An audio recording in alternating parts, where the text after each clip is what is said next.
આ બાજુ ન બોલ્યા કોઈ. રામ રામ.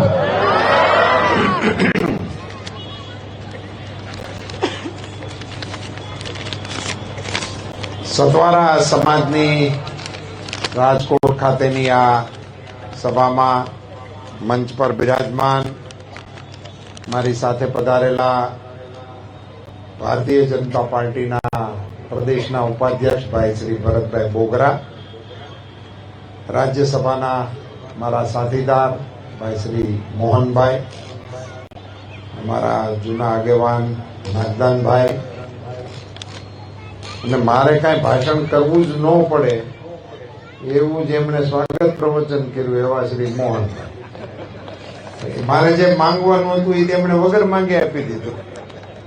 મારો તો કાર્યક્રમ ભાષણનો પૂરો કરી દીધો. મોહનભાઈ સોનગરાજી, પ્રમુખ સતવારા સમાજ રાજકોટ, શાંતિભાઈ પરમાર, પૂર્વ પ્રમુખ, પ્રભુલાલભાઈ નકુમ, પૂર્વ પ્રમુખ, કાળુભાઈ નકુમ, પૂર્વ પ્રમુખ, કાનાભાઈ ખાનદાર, વોર્ડ નંબર 1 ના અમારા પ્રમુખશ્રી, મંજીભાઈ પરમાર, સામાજિક આગેવાન, દિનેશભાઈ કણજરિયા, પૂર્વ પ્રમુખ ઉપપ્રમુખ બક્ષીપંચ મોરચાના હતા આપણા, માવજીભાઈ મારવિયા, હીરાભાઈ કણજરિયા, વિજયભાઈ ખાંદલા,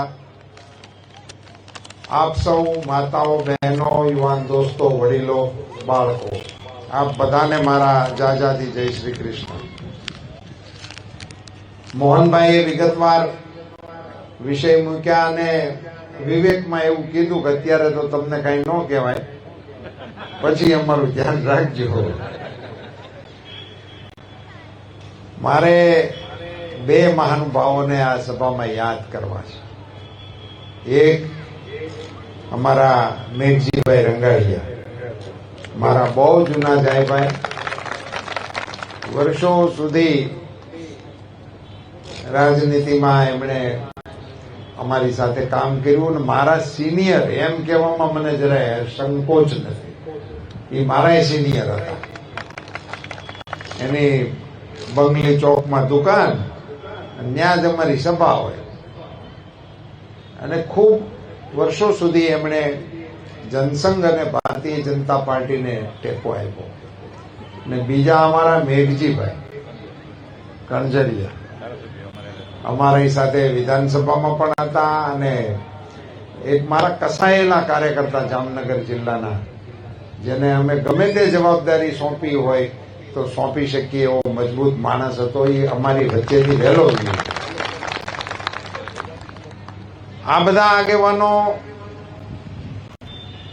ની સાથે અમારે વર્ષો સુધી કામકાજ કરવાના અવસરો પડેલા, મળેલા, અને સતવારા સમાજ તરીકે અમે હંમેશા એવું માની ના લઈએ કે ક્યાં સતવારા સમાજની વસ્તી વધારે છે તો એ સીટ આપણી શ્યોર ગણાય. અમે પાર્ટીમાં એવું એસેસમેન્ટ કરતા હોય. એમાં આજે મોહનભાઈ એક વાત કરી, એ મને બહુ ગમી કે અમે ટેકો આપીએ હોય 100% આપીએ, પછી એમાં કઈ વટાવ કાપતા નથી. 100% ટેકો આપો છો. મારી આ વખતે આપ સૌને વિનંતી છે, હું ઉમેદવાર છું એટલે મને ટેકો આપો, મને મત આપો, એવી વાત કરવી એ મારી ફરજ પણ ગણાય, અને મારે વ્યવહારિક રીતે કહેવું જોઈએ, એમાં કઈ વાંધાજનક નથી. પણ મારે આપને અપીલ એ કરવી છે કે જો તમે 100% ટેકો આપો છો તો 100% મતદાન પણ કરો. એ દિશામાં આપણો પ્રયાસ કરો. આટલો સંગઠિત સમાજ છે, મહેનતુ સમાજ છે, તો આ પણ એક ચીલો જો પડે, અને જો આપણા મતોનું લિસ્ટ હોય આપણી પાસે, અને આપણે મતદાનના દિવસે એવું જાહેર કરી શકીએ કે અમારા સમાજે 100% મતદાન કર્યું છે, એવું બૂથ જો આપણું હોય તો એક બૂથનો દાખલો બેહાડવા માટેની કોશિશ સમાજ વતી કરશો એવી મારી આપને વિનંતી. તમે કહ્યું કે અમે ખેતી કરતા કરતા અહીંયા આવ્યા, હું ખેતી કરતો કરતો ન્યાય ગયો. મેં હાથી આંક્યા છે, મેં પાથરા બેવડ્યા છે, મેં થ્રેશરની અંદર પાથરા ઉપાડીને નાખ્યા છે, કમાઈ કર્યા છે.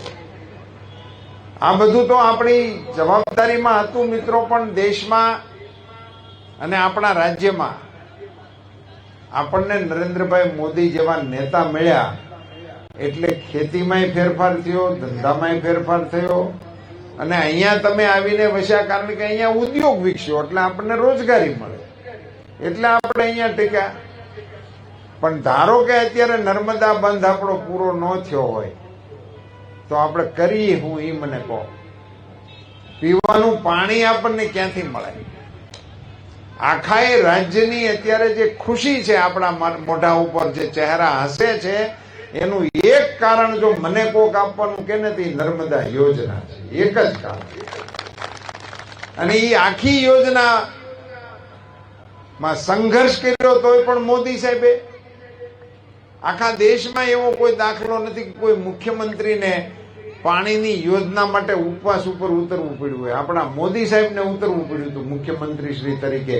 નર્મદા બંધની ઊંચાઈ નહોતી મળતી, એના વિરુદ્ધમાં ઉપવાસમાં ઉતર્યા મોદી સાહેબ. અમદાવાદની અંદર ગુજરાત વિદ્યાપીઠના મેદાનમાં આખા ગુજરાતના નાગરિકો, આખા ગુજરાતના સાધુ સંતો, આખા ગુજરાતના સમાજના મોભીઓ મોદી સાહેબની પડખે ત્યાં ઉભા રહ્યા હતા અને દિલ્હીની કોંગ્રેસની સરકારને મજબૂર કરી હતી આપણને ઊંચાઈ વધારવા માટે. આપણે દાખલો કર્યો હતો. ઉપવાસે મોદી સાહેબે કર્યા. ચણવાનું કામ પૂરું થઈ ગયું તો દરવાજા ફિટ કરવાની મંજૂરી નો આપે. મારે અહીંયા લાંબુ ભાષણ કરવાનો અત્યારે મારી પાસે સમય નથી, કાર્યક્રમોની એટલી બધી વણઝાર છે એટલા માટે. પણ હું ક્યારેક તમને આખી ઘટના કહીશ. હું રાજ્યસભામાં એ વખતે પાર્ટીએ મને મોકલ્યો હતો. ડોક્ટર મનમોહનસિંહજી આપણા વડાપ્રધાન હતા, મોદી સાહેબ આપણા મુખ્યમંત્રી. અમને સંસદ સભ્યોને સાહેબ ફોન કરીને સમજાવે કે ત્યાં તમે સંસદ ચાલુ થાય ત્યારે આ નર્મદા બંધના દરવાજા બંધ કરવાની પરવાનગી માંગજો. એટલે અમે બધા સંસદ સભ્યો દેકારો કરીએ. મનમોહનસિંહજી મારીથી આટલે શેટે બેહતા રાજ્યસભામાં. હું રાડો પાડીને પરમિશન માંગુ ગુજરાતની અમારી યોજનાને પરવાનગી આપો, મારું માઇક બંધ કરી દે. હું આ સતવારા સમાજની મિટિંગમાં રાજકોટની સભામાં કહેવાના મતનો છું. મેં વગર માઇકે એના કાનની ધાકો પડી જાય ને એટલી ચીસો રાજ્યસભામાં પડી. આ ભાઈ સામે બેઠા છે તો એ દાંત કાઢે. એ જગ્યાએ મનમોહનસિંહજી બેઠા હતા. હું આટલી ચીસો પાડું તો દાંતે ન કાઢે. તો મને એમ થાય કે આપણું મોઢું ન ફાવતું હોય તો નો દાંત કાઢે, એનો કઈ આપણને વાંધો નહીં. ખીજાવું તો જોઈએ ને. દાંતે નો કાઢે, ખીજાય નહીં, એના ચહેરાની રેખા નો ફરકે. મને ઘણી વખત એવું થાય કે હું આ સપનામાં તો રાયડું નથી પાડતો ને. વળી મને ઝીણોટી ભરીને ટેસ્ટ કરું ના હું બેઠો તો છું રાજ્યસભામાં. આવી રીતે આ દેશનું શાસન ચલાવ્યું. તમારા બધાના અને દેશવાસીઓના આશીર્વાદથી નરેન્દ્રભાઈ મોદી વડાપ્રધાન બન્યા. 17 દિવસ થયા હતા વડાપ્રધાન થયા એને 17 દિવસ. અને 17મે દિવસે ગુજરાતમાંથી કોઈએ માગણી નહોતી કરી અને રેઢી પરવાનગી દિલ્હીથી ગુજરાતમાં આવી ગઈ. અને એને કારણે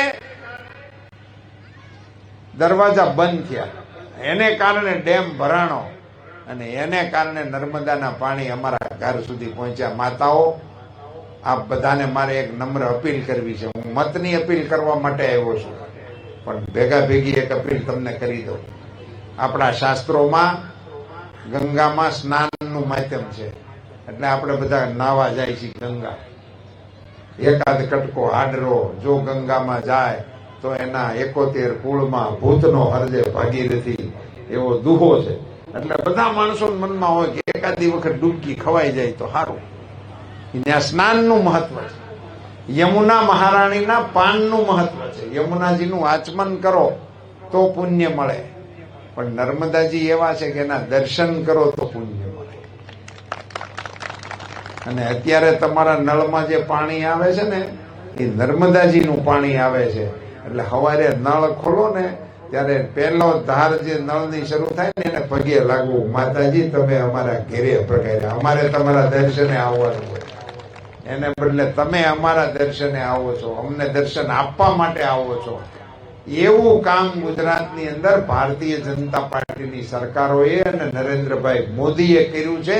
એને લીધે આપણે આ લીલા પીળા છીએ. મિત્રો, એવી વ્યવસ્થા ઊભી કરીને દેશમાં ગયા મોદી સાહેબ.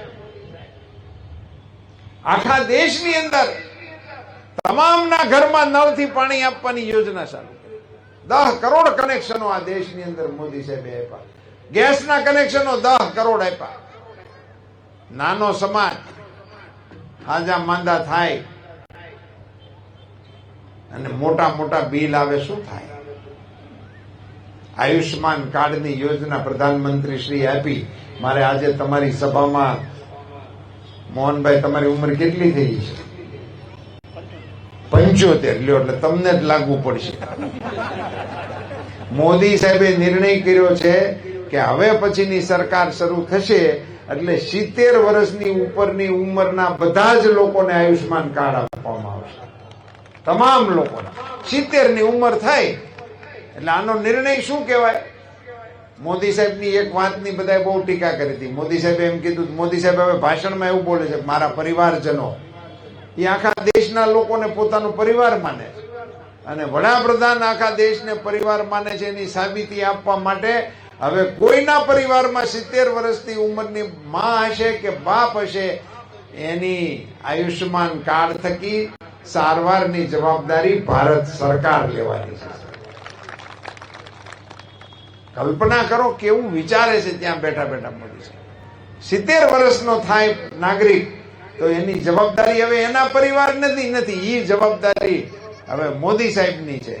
એવી રીતના નિર્ણયો કરનારા નેતા જ્યારે આપણી પાસે હોય અને એને ત્રીજી વખત વડાપ્રધાન બનાવીને વિશ્વની અંદર ભારતનો વટ પાડવાની જે વાત આખી દુનિયા સ્વીકારે છે, એવા સંજોગોમાં આ ચૂંટણી આવી છે. ત્યારે આપ સૌને મારી આગ્રહભરી વિનંતી છે, 6:30 લાઈનમાં ઉભા રહેજો. 6:30 7:30 મત પડી ગયા એવા હતવારા સમાજના ફોન આવવા જોઈએ, અમારા થઈ ગયા. બીજાનું જે થવું હોય થાય. મહેનત કરવા વાળો વર્ગ આપણે છે ને, આપણે વહેલા ઉઠીને બીજા કામે જઈએ છીએ. તો આ વખતે આપણે કામ કરતા પહેલા મતદાન મથકે જઈ 100% મતદાન કરીએ. માતાઓ બહેનોને મારી વિનંતી છે કે ટપકું મતદાનનું કરી દે, ત્યાર પછી જ નાસ્તાની એની યોજના બનાવીએ. કડક કાયદો કરજો, ઘેરે પરિયાણ કરી દે. ટપકું કરીએ એવા તો આવો, સા તૈયાર છે, પણ જી આવો મતદાન મથકે પછી મળશે. આવી વ્યવસ્થા થકી 100% મતદાન પણ કોઈ બૂથ આપણું હોય મોહનભાઈ, જેમાં હંધાય આપણા જ હોય, તો એ મતદાન મથકને હોય 100% મતદાનમાં કન્વર્ટ કરી અને આપણે છાપામાં આપવું છે કે અમારા આ બૂથનું મતદાન અમે 100% કર્યું. એ પ્રકારનું આપ મતદાન કરશો. મોહનભાઈએ કહ્યું છે એ પ્રમાણે કે પછી મારે તમારું ધ્યાન રાખવાનું છે. તમને એટલી જ ખાલી ખાતરી આપી છે કે તમે સારો હાથી રાખ્યો છે. હા, એમાં આપણે વ્યવહારિક વાત છે. તો હાથી એટલે હાથી, પછી આપણે દેશી ભાષામાં જે રખાય ને, આપણે પછી નવા કરાર ક્યાં કરવા જવા? હા, તમારે 5 વર્ષમાં એક જ વખત મારું પાણી વાળવાનું છે, બાકીનું 5 વર્ષ મારે વાળવાનું. આપ સૌનો ખૂબ ખૂબ આભાર. ભારત માતા કી, અબ કી બાર, फिर एक बार, धन्यवाद.